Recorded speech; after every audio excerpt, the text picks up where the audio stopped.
ஆனா இப்ப வந்து புதுசா ஒரு ரெண்டல் பிசினஸ், அதாவது இந்த மிஷினரி அதெல்லாம் இருக்குல்ல, அதெல்லாம் ரெண்டல் பண்ணோம்னா என்ன முதலீடு இருந்தா இந்த ரெண்டல் பிசினஸ் ஆரம்பிக்க முடியும்னா? மேக்ஸிமம் ரெண்டல் பிசினஸ் ஆரம்பிக்கணும்னா ஒரு 2-3 lakhs தேவைப்படும். கண்டிப்பா மிஷினரின்னு போடும்போது ஒரு 2 lakhs மிஷினரி தேவைப்படும். பிளஸ் வந்து கடைக்கு அட்வான்ஸ் கட்ட வேண்டி வரும். பிளஸ் வந்து கடை வாடகை கட்ட வரும். ஒரு 2 months 3 months கொஞ்சம் ரன் ஆகிற வரைக்கும் நம்ம அமௌண்ட் போட்டு தான் வந்து கொஞ்சம் ரன் பண்ற மாதிரி இருக்கும். அதுக்கப்புறம் மேக்ஸிமம் கொஞ்சம் ரன் ஆயிடுச்சுன்னா ஓரளவுக்கு அதுக்கப்புறம் நம்ம சமாளிச்சுக்கலாம். குறைஞ்சபட்சம் ஒரு 2 lakhs கிட்ட தேவைப்படும். 2 lakhs கிட்ட தேவைப்படும். இப்போ வந்து புதுசா பண்றவங்களுக்கு வந்து மாசம் எவ்வளவு அதுல ஏர்ன் பண்ண முடியும்? அதாவது பாத்தீங்கன்னா இன்வெஸ்ட் பண்றதை பொறுத்தா இருக்கு. ஒரு 3 லட்ச ரூபா பண்றாங்கன்னா ஒரு மாசம் ஒரு 30 ரூபாய் கிட்ட எடுக்க வரும். ஒரு 30,000 ரூபாய் எடுக்கலாம். என்ன விஷயம்னு கேட்டீங்கன்னா ஃபர்ஸ்ட் வந்து நம்ம கஸ்டமர் வந்து இந்த பக்கம் நிறைய பேர் போறாங்களா வராங்களா, கன்ஸ்ட்ரக்ஷன் ஒர்க் நிறைய நடக்குது அது சரௌண்டிங்ல. அதே போல வந்து கன்ஸ்ட்ரக்ஷன்ல ஒர்க் பண்றவங்க அந்த லைன்ல இருக்காங்களா அதை பார்க்கணும் மெயினா. நம்ம கொஞ்சம் ரிச்சா ராயலா இருக்கு அந்த அபார்ட்மெண்ட் அந்த மாதிரி டைம் இடத்த போட்டதான் இதெல்லாம் கொஞ்சம் போகாது. கொஞ்சம் லேபர்ஸுக்கு அந்த பக்கம் இருக்காங்க, கன்ஸ்ட்ரக்ஷன் போறவங்க அந்த பக்கம் இருக்கிறாங்களா அந்த இடத்துல பார்த்து போட்டாதான் இது கொஞ்சம் மூவிங்கா இருக்கும். அதே போல கன்ஸ்ட்ரக்ஷன் நடக்கணும், அதாவது பார்த்தா பக்கத்துல கன்ஸ்ட்ரக்ஷன் நடந்தா இந்த மிஷினரிஸ் எல்லாம் இருக்குது நமக்கு கிடைக்கும் அப்படின்றதுக்கு வந்து ஃபர்ஸ்ட் நம்ம கடை இருக்குது தெரியணும். கடை இருக்குது தெரியணும்னா வந்து நம்ம கடையை வந்து கொஞ்சம் டெவலப்மெண்ட் பண்ணி ஒரு விளம்பரத்துக்கு பேனரு போர்டு இதெல்லாம் நம்ம வெளியே கொஞ்சம் வச்சுனாதான் இந்த இடத்துல நமக்கு வந்து கடை இருக்குது மிஷின் தேவைப்படுறது நம்ம இந்த இடத்துல ஒரு ஐடியா கிடைக்கும் அவங்களுக்கு. மாசம் எவ்வளவு ஏர்ன் பண்ண முடியும்?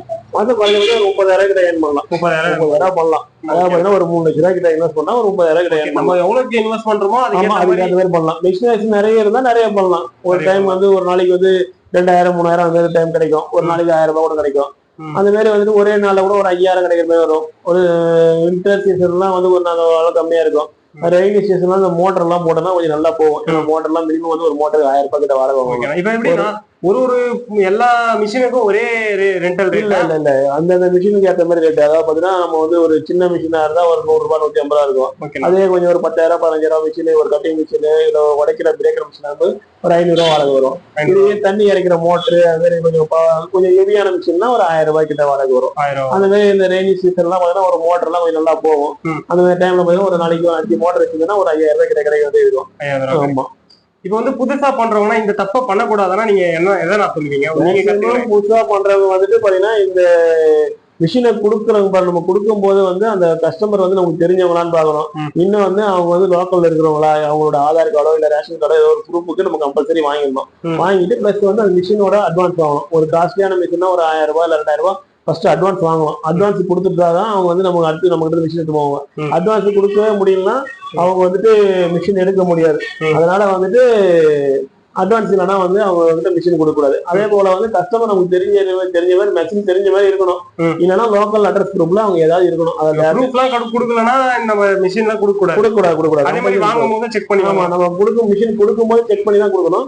வாங்கும்போது மிஷின் செக் பண்ணி தான் வாங்கணும். சப்போஸ் அவங்க டேமேஜ் பண்ணி கூட எடுத்து கொடுக்க வாய்ப்பு இருக்கு. நம்ம பாட்டில் அவசரத்துல வாங்கி வச்சுட்டோம்னா அது நமக்கு தான் லாஸ்.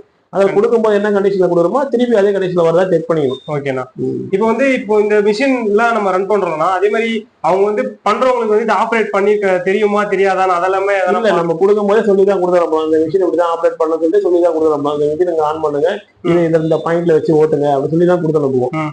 ஓகேண்ணா. இந்த மிஷின் நம்ம ஸ்டார்ட் பண்ணோம்னா இந்த மிஷினரி ரெண்டல் இதுதான் கவர்மெண்ட் இப்போ ஷாப் எல்லாம் வைக்கணும்னா சில சர்டிபிகேட் எல்லாம் நம்ம வாங்க வேண்டியது இருக்கும். இதே மாதிரி நம்ம எதனா வாங்க வேண்டியது இல்ல? அது மாதிரிலாம் எதுவும் நம்ம வந்து சின்னதாக தான் பண்ணோம். பெரிய லெவலில் பண்ணும் போது தான் வந்து அது நம்ம சர்டிபிகேட் தான் வாங்க வேண்டியது.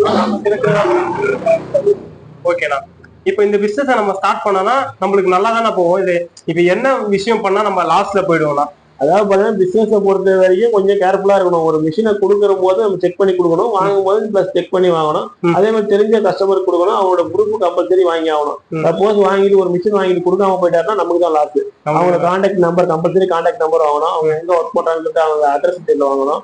பிளஸ் வந்து அவங்களோட குரூப் அது ரேஷன் கார்டோ இல்ல ஆதார் கார்டோ அவங்களோட குரூப் கம்பல்சரி வாங்கிடணும். வாங்கிட்டு தான் கொடுக்கணும் ஒரு மிஷின்.